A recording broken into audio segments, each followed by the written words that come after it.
Quentin Clark from Leaf. So over to you, Quentin. Thank you. Well, thank you, everybody. Can you hear me okay? Yeah? Okay. Okay, right. So linking farming to the curriculum for the consumers of tomorrow is a bit of a mouthful. What I'm actually going to do is to share with you the kind of work that Leaf's involved in, how that interfaces with work with the general public, and of course with schools and education in general, but really a lot to do with the marketing of the message of sustainable agriculture. Let me just check. Does this go? Oh, there we are. Oh, that's it. We're there. Right. For those of you that don't know who Leaf is, we are a not-for-profit charity, and we are about sustainable agriculture through integrated farm management.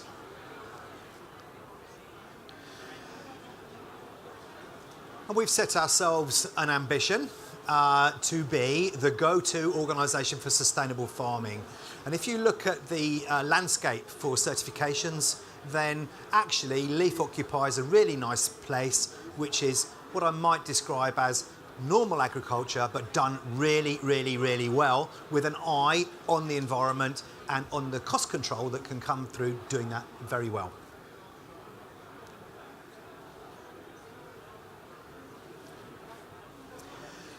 Now, the Leaf is about the whole farm. So if you're a Leaf Mark farmer, everything that you produce on that farm forms part of that certification. And that will include horticulture, livestock, and dairy, if you've got dairy farm on there as well. And actually, you may be surprised to know that 34% of UK horticulture is actually Leaf Mark certified. And we are all the way around the world in 36 different countries. So quite a lot of that is following the sun through the seasonality of fresh produce, really taking the UK supply chain and how that joins up with the international supply chain through product sourcing around the world.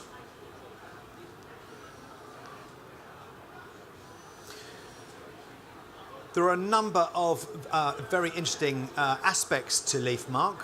One is, of course, the work that we do with the major supermarkets. The other is the growing interest within food service sector, but also within major food brands. So Jordan's, previously conservation grade, are now all Leaf Mark certified, and there are a number of other major brands which use Leaf Mark as the means of demonstrating their sustainable credentials. One thing that's worth stressing is that Leaf Mark is actually part of the ISEAL group. That's the same certification body that basically makes sure that MSC and looks after MSC, Fair Trade, and these other major certifications. Leaf Mark is part of that and carries with it the same degree of rigour and international recognition as those other marks. And for those of you that are interested in SAI platform, then if you combine Leaf Mark with Global Gap or with Red Tractor, then you are actually a gold standard. Anyway, I'll move on because this is not so much about what we are, it's about how we interface with the public and the curriculum. So, one thing that struck me, if you've watched Friends, you may have watched it, I don't know, but there was a lovely quote from one of the guys in there. I must find out who it was who said it. But he said, if you fill the dishwasher and your wife doesn't see you do it, does it count? Right. And actually, that is basically the principle behind marketing in the sense that, you can do an awful lot of really good stuff, but if you don't tell people about it, actually, all right, it does count because you get clean dishes, but you've missed out on a major opportunity for major brownie points. So, big part of what we do, I'm just going to move over here and point at the screen, I think. These are the core work streams. Now, it's based around the integrated farm management wheel, So these are if you're a technical person, as some of you are in the audience, I know, you will understand all about soil management and pollution control and animal husbandry, energy and water and so forth. That's basically where we work in integrated farm management. But these work streams are about taking that and making sure that we share it. So that's done peer-to-peer through demonstration farms, through innovation centres, and various other business management tools. Then there's a big thing about taking that, this is the filling the dishwasher and telling your wife piece, which is developing the market opportunity and engaging the public. Because when you think about what the market looks like, you've got consumers who are eating the stuff that you are wanting to sell. They are buying it from brands and companies who are presenting their position in this marketplace in a certain way. And they are being supplied by a supply chain which actually is achieving these standards. So all of that lot all kind of fits together and will, of course, include education and so forth. Now, if we look at what the kind of context is behind all of this lot, it sort of gets more and more important, actually, because the stuff that's going around, not just at the moment, but perhaps always, you know, we've got the 25-year government environment plan. How does this fit against that?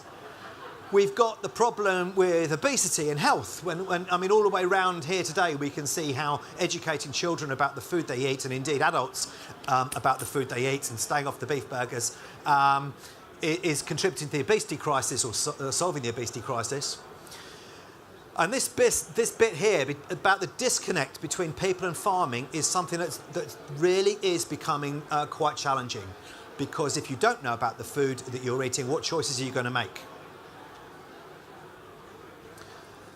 Brexit, we know, is going to present possibly unpredictable challenges to the farming industry. So there is something within this which is about talking about what British food is all about, really to guide that. And of course, I've just mentioned supermarkets and brands. Now,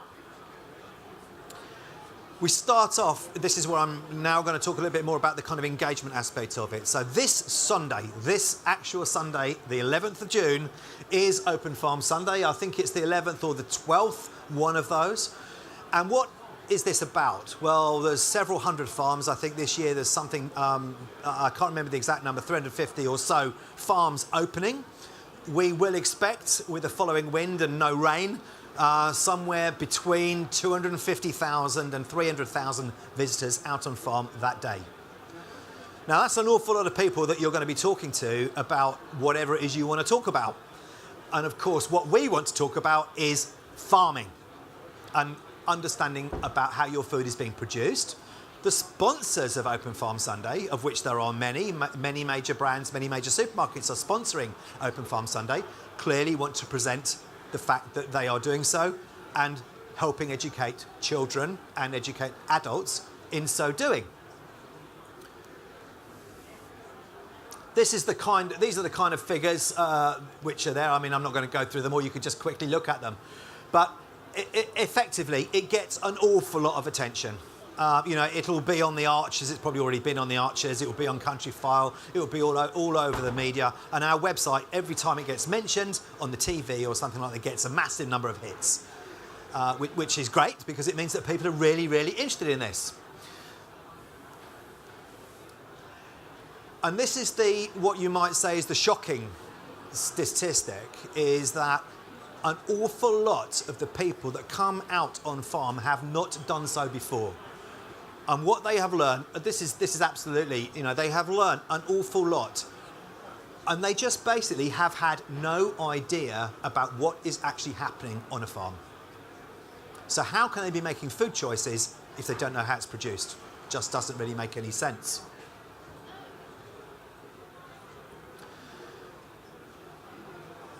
And by experiencing farming firsthand, this is the kind of stuff that you get out from it. So we have a survey at the end of it. Has it changed the way you think about it? Has it made you appreciate it more? Do you feel more connected with the food? Do you now actively look for British produce to buy? And in the most cases, the answer to that is a really strong yes. So Open Farm Sunday is doing a very, very good job.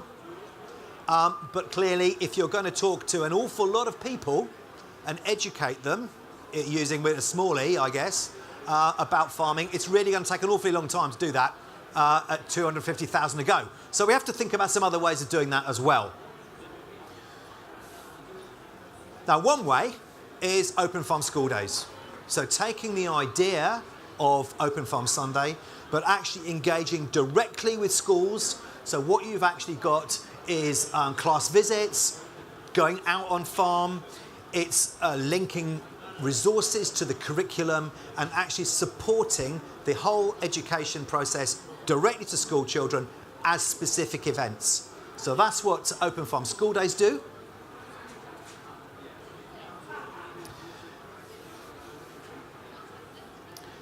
And it's all about raising awareness. I mean, you know, that is what it's about. It's about providing support and awareness for the food that we are eating.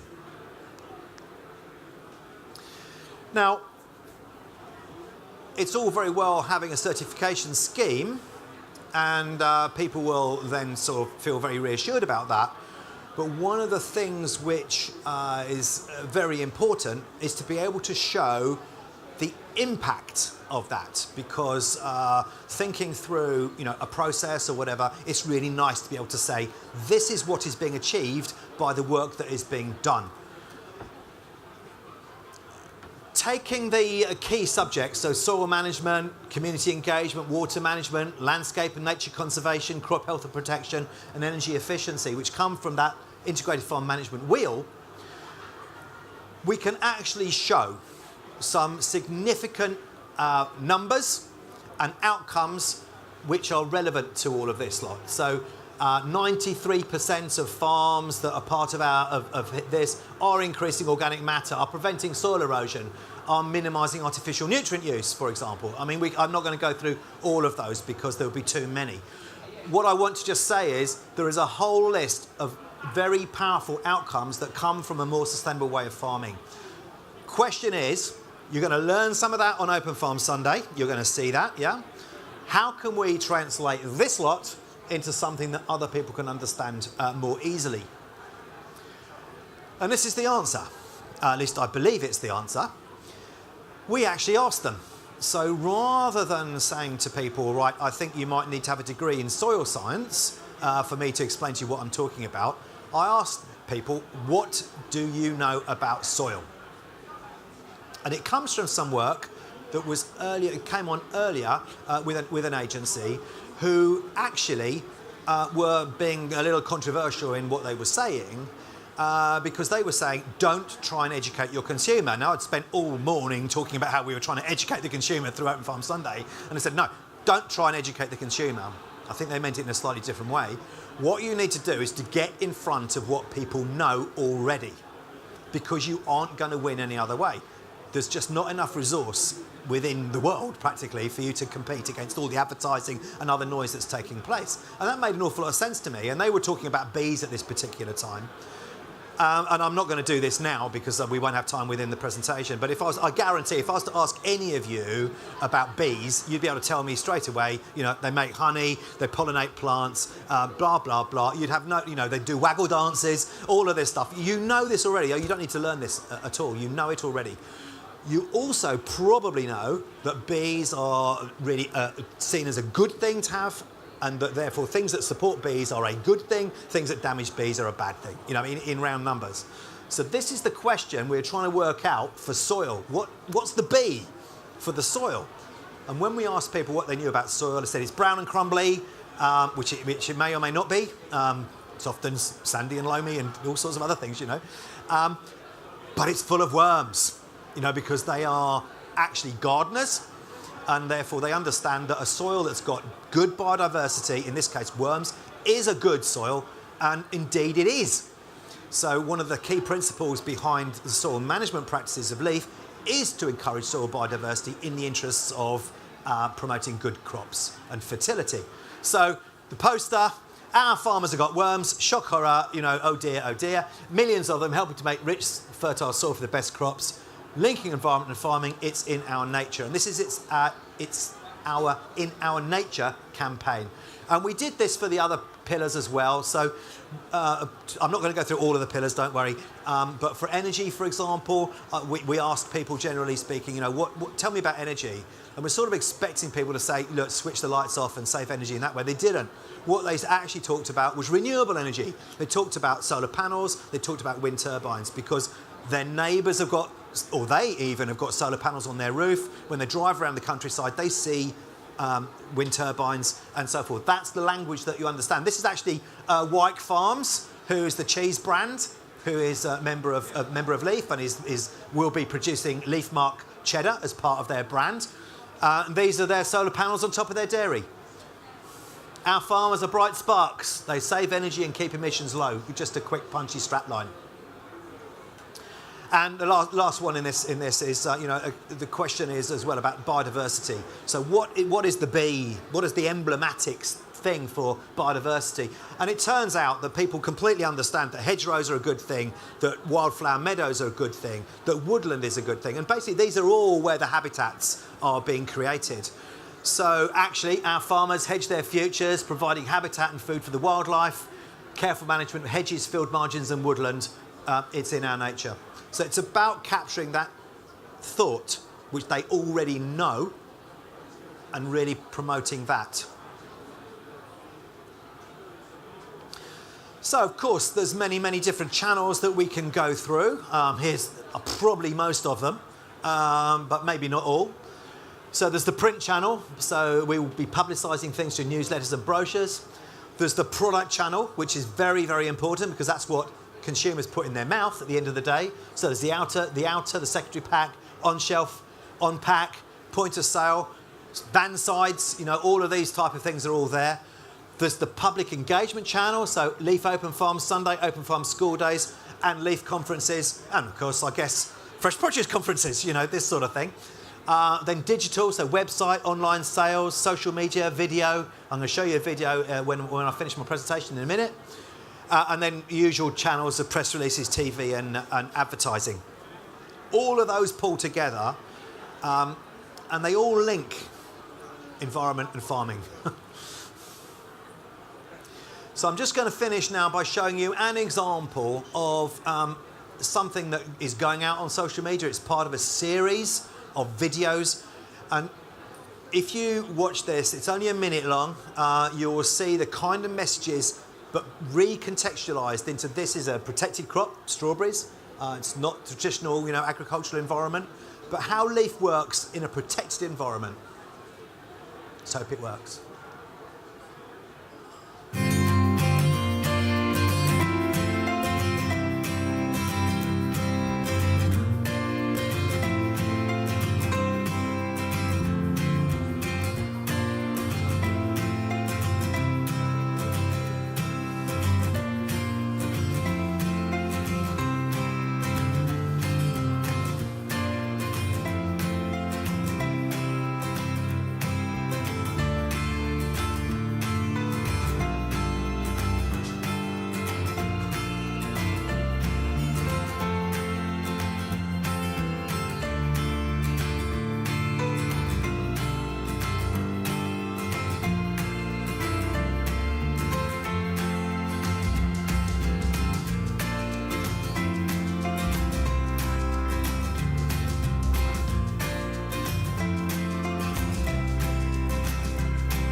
So thank you.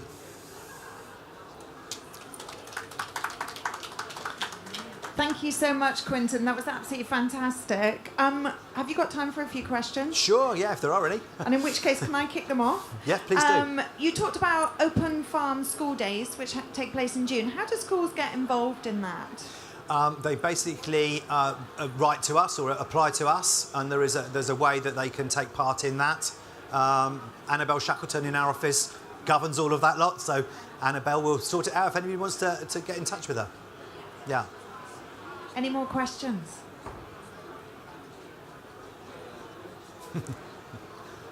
It's late in the day. It's late in the day. It's late. People are tired. They've had enough.